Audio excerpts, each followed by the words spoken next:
විස කටුවැනි ආතුර වූ සිතට ඔබ මට කියා දුන්න සිත් කවියක් කියන්න නිවැරදි මිනිසුන් කොයි දෙසද ඉපදුනේ මහවැස්සක් බිමට හලා නිදහස් වූ අහසක් සේ ඔබ නිසොල්මනේ එපා හිඳින්න ඔබේ නිහඬ බව මට බෑ දරාන ඉන්න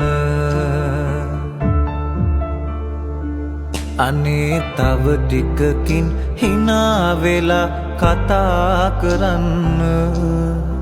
ඔබේ නිහඬ බව මට බෑ දරාන ඉන්න